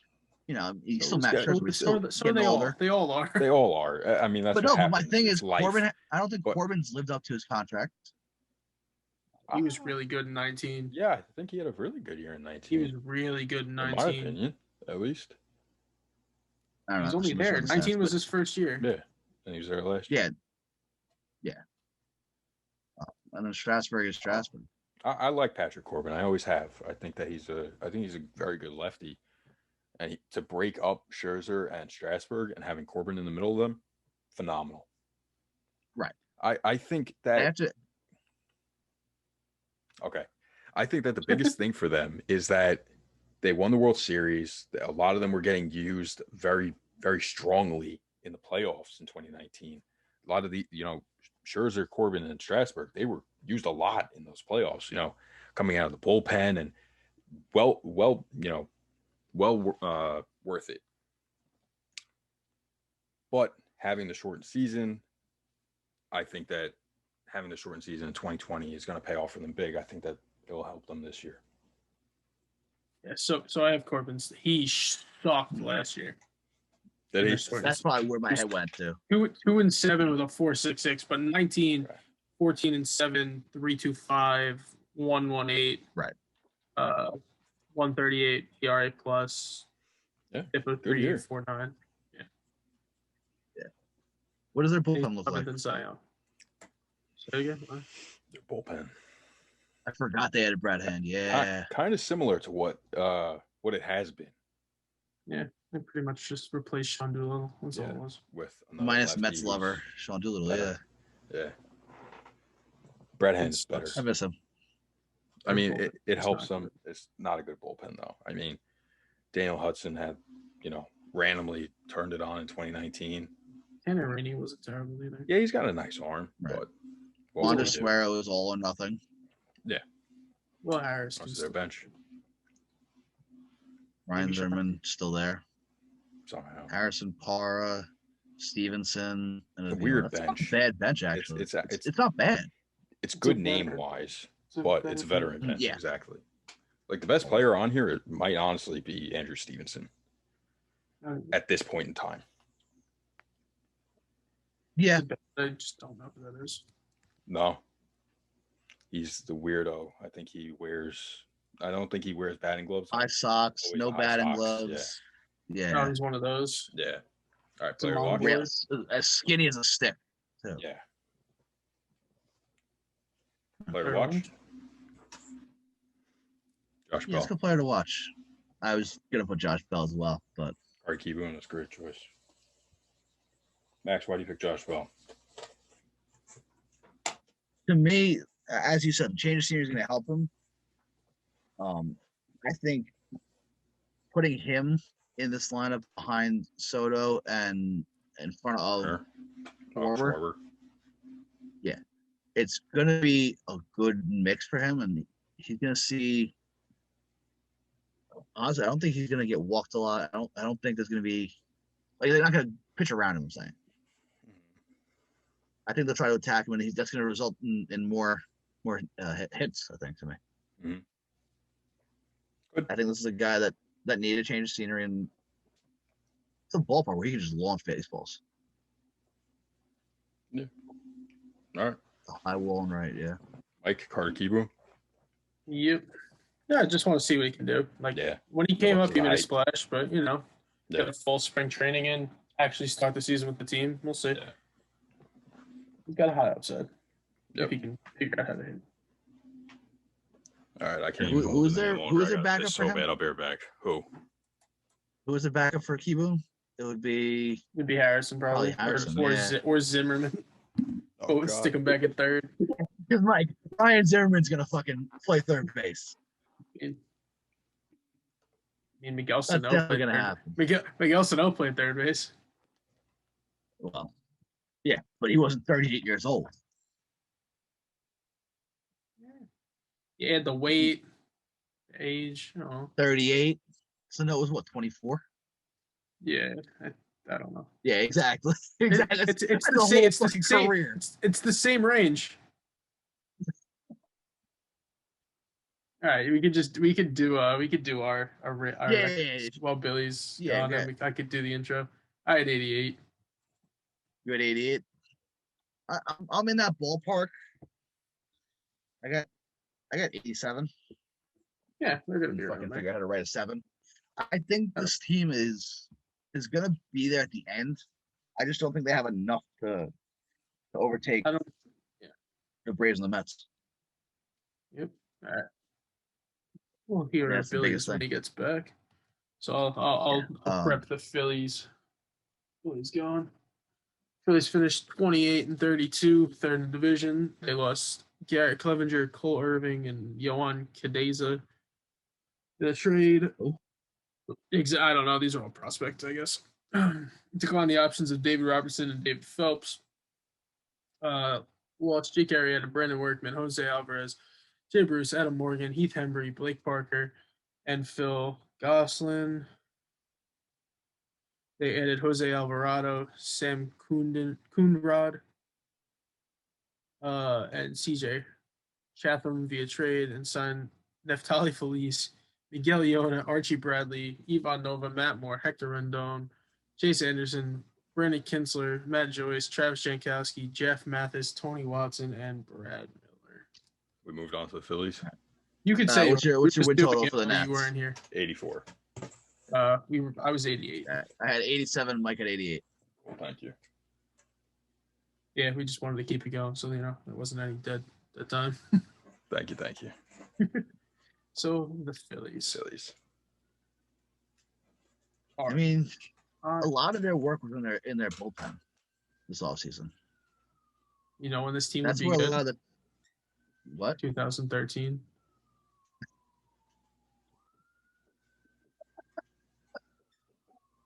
Well done. Tip of the cap there. Would be 12. Would be 12. Probably still dropping nukes. As I said, a lot of their action this offseason was in the bullpen because this looks like the same exact lineup as last year. It is. It is. I mean, it's the exact same. It is. Andrew McCutcheon opted out, right? Or did he play? He opted out. Did he? He didn't, or he got hurt. He didn't play a lot. He didn't play. Yeah. So. Last year, yeah. No, I thought he was this year, and he was hurt in 2019 too. So. Yeah. We'll see how he. I think this is a big year for him. Yeah, their rotation is. MLB has him rated in the top 10 somehow. I know, in the 8th spot, right? That doesn't make any sense. This is one of the worst. Like Nola and Wheeler, yes. Strictly just because of Nola and Wheeler. Not even like Wheeler's so inconsistent. Yeah, I mean, Eflin can get the job done. Velasquez has decent stuff. and then there's Matt Moore. What does Eflin and Velasquez have sucked, dude. Let's be honest. They've both sucked. But they have the stuff. They have stuff. Sure, they have stuff. I have stuff. You have stuff. Yeah. Can they pitch? They haven't done it. They've not been successful. Wheeler had a very good year last year, and Nola is their ace. And I'm not really big on Aaron Nola. I don't sold on him. Right. He's a good pitcher. Vince Velasquez is better suited in left field. He's not the ace of a playoff team. That's my take on Aaron Nola. He's not. He's not. I mean, you can say what you want. He is a good pitcher. Don't get me wrong. He is rightfully an ace on a team like this. But I can't see this rotation touching the playoffs. The thing about the Phillies rotation is that you'd expect, like, Wheeler, he should be a strikeout guy. He's not. He always sits around like 8, 9 Ks per nine, right? He should be a guy. Yeah. He should be 10 with his stuff. You know, he throws 100 miles an hour. Why isn't he blowing it past guys? Yeah. Aaron Nola, he kind of strikes out guys a bit, but you know, it's really it really falls off after Wheeler. Wheeler's a solid 2-starter. I think they got, paid like a 1 though. Yeah. What does the bench in the bullpen look like though? I like Spencer Howard though. I was gonna say he's gonna be really good. That's the big key for them. Howard? He's gonna be nasty. If he is nasty, that's a big key for them. They need him to be really, really badly. I still think they would benefit from keeping Sixto, by the way. Yes, they would have. This bullpen is David Hale. Wow. The addition of Alvarado is nice, but if you can't get to him and Bradley at the back end, there's no point. I mean, this is just not good. Yeah, this is a bunch of 4 ERAs, guys. Being generous. Except for Neris, I guess. Yeah, Neris has been okay over the past few years. Yeah. Bradley can get you a sub-4. Maybe, hopefully. Kinsler can. Bradley is so hit or miss. He's either going to be dominant or he's going to shit the bed. And in Philadelphia, dude, balls fly out of there like there's no tomorrow. Yeah. You can't make these. That's why I think Kinsler there is a horrible pairing. I think they all are. I mean, they're all high home run guys. Yeah, they have. This is a shitty bullpen. This is one of the worst bullpens in the major leagues. The fact that they have David Hale on their team says enough. He is garbage. What do we got for the bench? Not horrible. Andrew Knapp, what a guy. Matt Joyce still playing? Jesus Christ. Yeah. Roman Quinn is fucking terrible. Yes. So all he does is run. He can't field though either. Like he's not a good fielder. No. But all right. What did PECOTA have in that, by the way? PECOTA, the Phillies. They had him in 3rd place. 83.6 and 78.4. Jesus Christ. Yep. Let's be honest. We're just gonna stay on there hitting because the rest is pretty the much only thing that's any good. Yeah, I mean, they got good offense. A solid lineup. Yeah, this is a solid lineup. You want to go play player watch? Player watch. Yeah, I mean, it's to me, it's as easy as outside of Bryce Harper and Real Muto, Andrew McCutcheon's the guy to watch. As you said, was injured. I'll get to it because I'm curious why you said that. Andrew McCutcheon, you said he was injured in 19 for a big chunk of it. I think it was a leg injury. I think it was got hurt like a month and a half in. Yeah, and then he opted out last year. He's a huge part of that. Yep. But to me, he's got to step up and really, if they want to have any chance to win ball games. Yeah. You had Alec Baum, right? I had Alec Baum. Either way. Baum. I've heard it 3 different ways. Alec Baum. Anyway, kid's a stud. He could be probably the best hitter in this lineup, honestly. He's the most consistent, at least. Yeah, definitely. Yeah. I mean, Bryce Harper, let's be real, like people just hate on him. He has been consistently very good over the past decade. It's crazy that he's been around that long already. But he came up at what, 19? 19, yeah, in 2012. So this will be his 10th season. I mean, Alec Bohm he's good. I mean, that's really it. He's a good hitter. He's a good fielder. And yeah, I mean, he could be the best hitter on this team. Rhys Hoskins sucks, by the way. Mike, who you got? I think this entire team. I think this team just is not good. And Andrew McCutchen did play last year. My apologies. He did? Was it Didi who opted out? No, Didi played with the mask on. Yeah. Oh, okay. I feel one of them opted out. I know that somebody didn't play. Nah, I think this whole team played. Didn't Didi opt out initially and come back or something? Yes. That was okay. That's I what it was. think you're right. Or maybe McCutchen even did, but I don't know. know. I think McCutchen opted out for a couple of weeks. He played, and then he came back. Games. So maybe he just wasn't there for how many games? 57. Then it was one of them. Somebody did. Somebody opted out and came back. Yeah. It doesn't. I really matter. have Zzach Wheeler. Either way, that's a good one. I like it. Yeah. Just because maybe he'll figure it out. Yeah, he had a good year last year. He did have a good year. What did I write? Let's see what I wrote. And you know that he with the Mets over the past few years, he had dynamite second half. So yeah, let's see if he can extend that to a first half. Yeah, to a full Hopefully season. not, but Yeah. I think this team just sucks. Like, I do too. Really honest. What is the PECOTA has them in third place with 80+ wins? Yeah, that's one. Yeah, PECOTA has them at 80. What does DraftKings have? DraftKings has them at 80.5. That's more realistic. And what do you have, Matt Billy? Record prediction?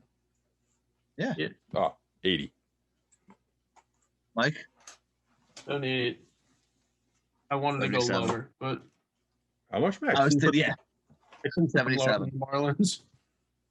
Mike, I was having the same struggle. Like it's really like I don't think I can't put them lower than the Marlins. I think there's just too much potential here to justify putting them below the Marlins. Yeah, dude, I don't think McCutchen's gonna be good. I don't either. He's 33. I don't think so either, Brad. I think it's gonna be interesting. I think Didi's not gonna be good. I don't think Gene Segura is gonna be good. Scott Kingery sucks. He does. I mean, they're stuck with him. Yeah, I mean, they could just stick him in AAA. They didn't pay him a lot. But I mean, they paid him a lot for a guy who's not going to play. But it's not 𝑺𝒐𝒖𝒕𝒉 Castillo. It's Bryce Harper, it's JT Realmuto, and Alec Bohm. You're getting out of Didi and Segura. They're solid players. But it's really those three. Is Bryce Harper going to? He's going to do what he's been doing, and he might do better. Who knows? JT Realmuto, he's going to do what he's been doing, same thing. And then Alec Bohm, will he take the next step? That's it. They suck. Be honest. Yeah, and they have no prospects on the pipeline except for Spencer Howard, and then they have another pitcher that they just drafted. Yeah, it's really Mcneil, right? Yep. Yeah. Mickey Moniak is looking like a big old bust. Yep. Horrible fucking first overall pick.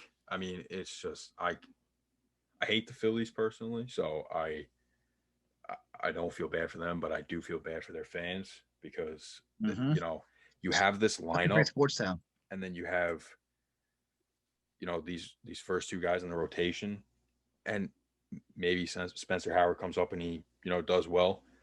It's just so hard to do in that ballpark. I mean, this offense is going to thrive there, but right. I can't see them winning many games. This offense is not as good as it looks. The names are cool, but really the most production that you're going to get, that you're going to get production out of, is Harper and Realmuto. Because you don't know what you're going to get. You don't know what you're going to get out of Bohm. So far away from what they were. You say the names. They don't have a Victorino. They don't have a Ryan Howard. They do have Realmuto, who's better than Ruiz. They don't have a Jim. I mean, I would take Jimmy. They don't have a Jimmy Rollins. They don't have any of these guys. I don't have Chase Utley. I hate as much as I hate Chase Utley. You know, he was a key piece in those teams. Yeah. Who played third? Who played third Back then? Placido Polanco. Yeah, but I mean, you could take Baum and put him with Utley. I mean, Utley was more consistent, but like that's like a kind of like where you can go with it. It's not a complete team in my eyes. And they also don't have the pitching. I mean, that's right. I mean, and especially in this division, monster. they need another. In this arm. division, they need two arms. I'm saying like if Spencer Howard comes up and actually thrives, then they just need one more arm really. Because I feel like Eflin, Velasquez, and Matt Moore make up a half an arm. Each gonna spend time on the DL or IL. Sorry. No, it's the DL. Don't be sorry. I think each one of them is gonna spend significant time with injury. I firmly, I don't want it to happen, obviously, but like I feel like that's it's just the way this team is. Career path, yeah. I mean, Velasquez will just throw it his left arm, right? That was fucking cool. That was still cool. Their bullpen is just, dude. Just such a mashup of what can I find. If some of these names you had them like 5 years ago, that you're golden. Like Kinsler would, yeah. Kinsler was one of them. Tony Watson a couple years ago. Tony Watson, Archie Bradley, even. Dude, he has not been good recently. And then just there, dude, their bench is not. Brad Miller now finds a way every time. Brad Miller's okay. Matt Joyce has, he's Matt Joyce. Didn't even know he's still playing. It's a veteran bench. That's all it is. And then Roman Quinn is just there to run. Yeah, it's there. All right, so this is it, man. Let's wrap it up here with the best lineup. Obviously, the Mets, right? It's either them or. To me, it's them or the Braves. I'm going to lean towards the Mets lineup because on paper was because you don't know what you're getting out of Pash and Austin Riley and Swanson. The hitting, I'm going to take the hitting. I'm taking the Mets. Defense. If we're talking about hitting and defense, I think I'd take the Braves. Yeah, just because the Braves could actually field. I mean, none of these guys can't field really. Yeah, Austin Riley. Ozuna maybe probably has the weakest. Ozuna and Riley, defense, but I mean Darno's not really great, but he's an average. Actually, he's not gonna throw guys out. And actually, Freddie Freeman has been a negative defender over the past few years. So, sure.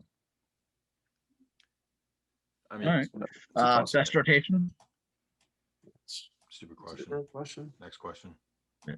It's obviously. Hey, listen, we gotta cover all the bases. Best bullpen. Mets. Bullpen, Mets. It's not even close. I mean, who has the second best bullpen? The Marlins. Yeah, I was gonna say probably the Marlins. Yeah. Which is kind of sad because they're a bunch of question marks. Their bullpen's good. Like it really is good. Their bullpen can. They'll be able to shut some games down. Yeah.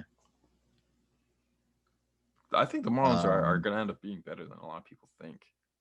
I think they're going to be. I think they'll finish ahead of the Phillies. I think so too. Actually, looking at it, even though we didn't say that in our things, I think they our records don't reflect that. But yeah, 100% can. And then best bench, I still think it's either the Mets or the Braves. Go through the benches again, Billy, please. Yep. With Camargo and Ciarte on that Braves bench. The Braves have a decent bench. That's only two guys though. Yeah, you got to go Mets.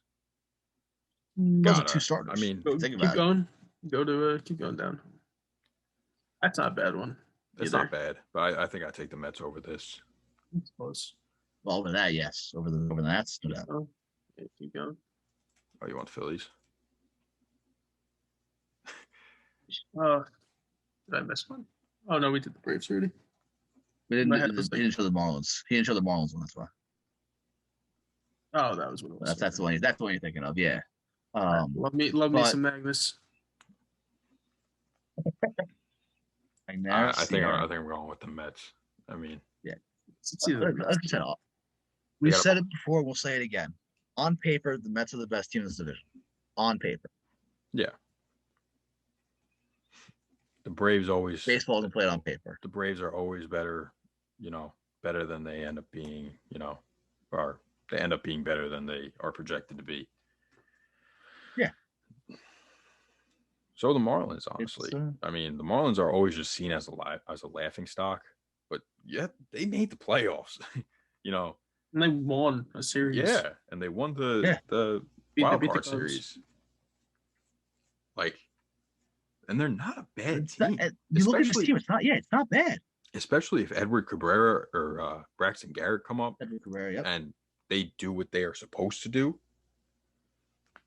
Again, it's it's a good team, man. If Pablo Lopez can even get half as good as he's supposed to be, what?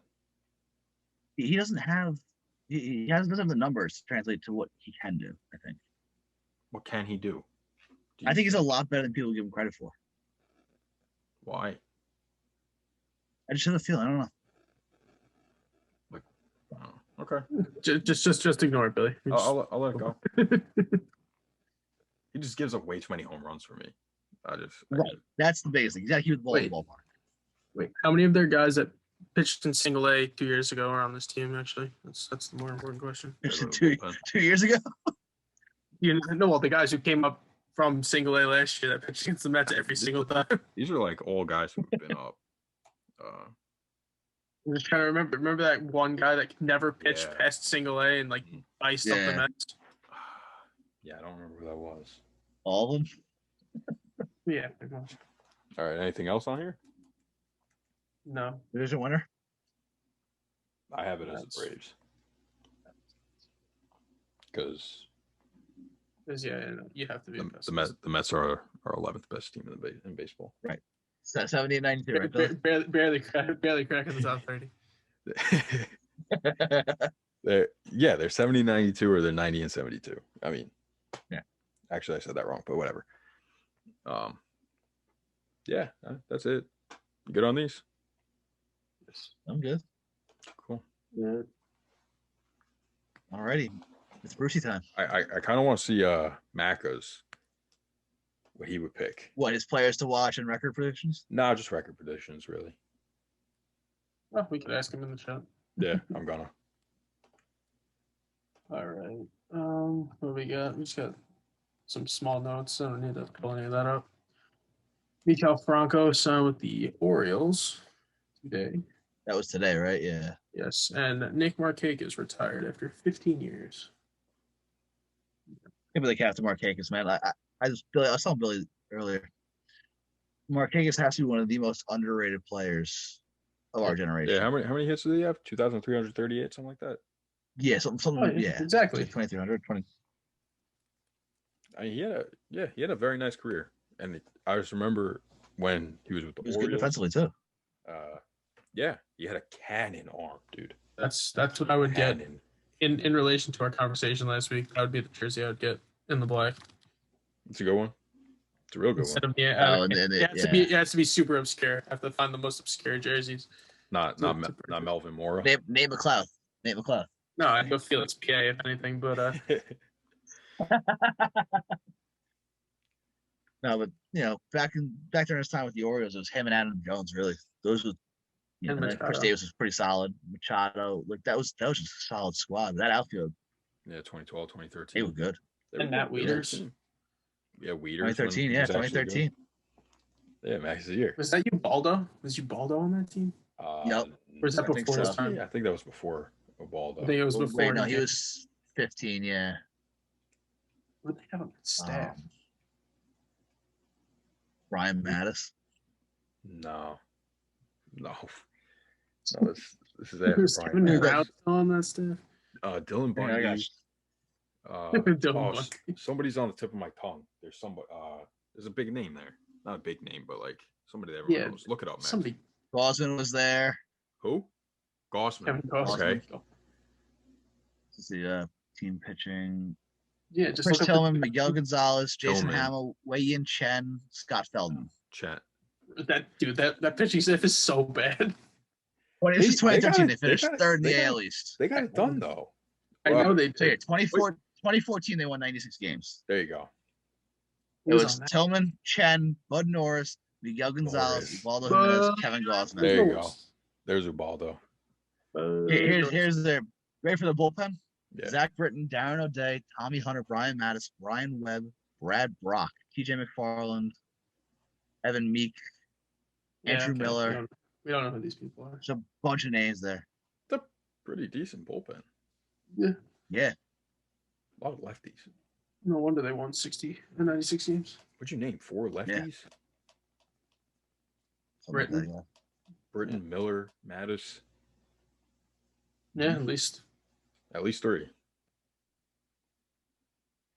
Marquez was their fucking 8-hitter.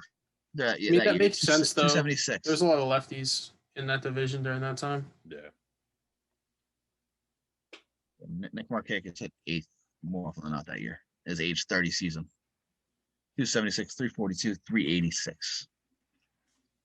An OPS plus of 104. And now they got Maikel Franco. Oh, the media's fallen. Hey, they have a legitimate MLB roster this year. They do.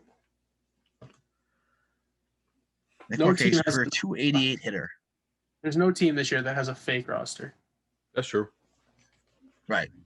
Well, you at least know everybody's semi-competent. Rangers. Yeah. You know their names. Yeah, I know their names. Joey Gallo still exists. Like the Titans last year, besides Miguel Cabrera, we knew absolutely nobody. That's true. Not a single name. You never know though. If they take the shift away, fucking Rangers, they might win the division. Is there revival back? Quicker rebuild. Joey Gallo might win MVP. Might not get traded. He might have more singles and home runs. That'll never happen. Right? Wasn't that the stat? Like he had more home runs than singles, something like that, right? Yes. Most of his hits were home runs. More than half of his hits are home runs. That's just unreal. Anything else? That's some Chris Davis shit. Next week. There was something that you wanted to talk about at the end of the episode, Max. What was it? Do you not remember? Did you text? No, the only thing I could think of right now is just talking college baseball because there's some damn good pitchers right now on display. Okay. There's a kid, Mississippi State, 30 strikeouts in like 11 innings. Yeah, 11.2. Yeah, and then Leiter and Rocker obviously are just lighting it up. Yeah.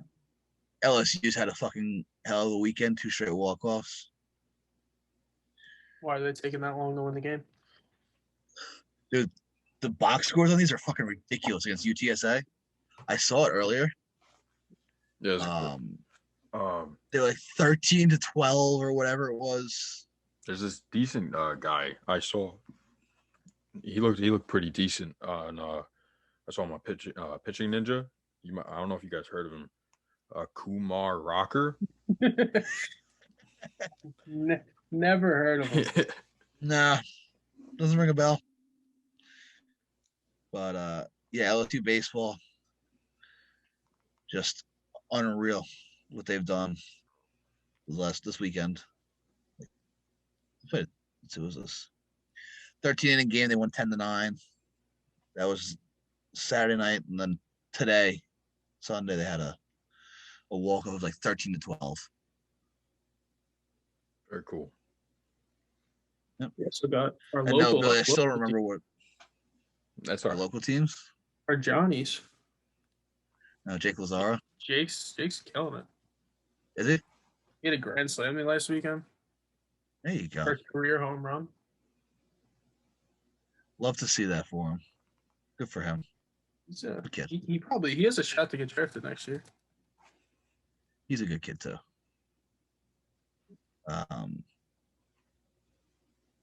Yeah, I think that's really about it. I don't think I texted you anything about that, Billy. No. All right. Next week we got our playoff predictions. Oh, MVP, Cy Young.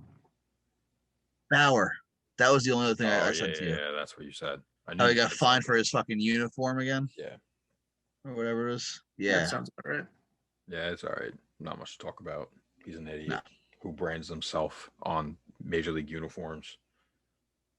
Like, you should know better. And he does know better. He was just being a dick. All right. Cool. Like Mike said. Next week, MVPs, Cy Youngs, playoff predictions. 69. World champions. Nice. There it is.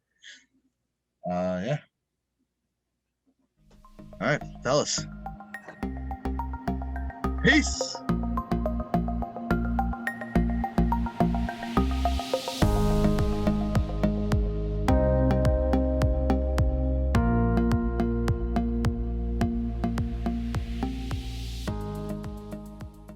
Yee. Love you. Bye. Peace.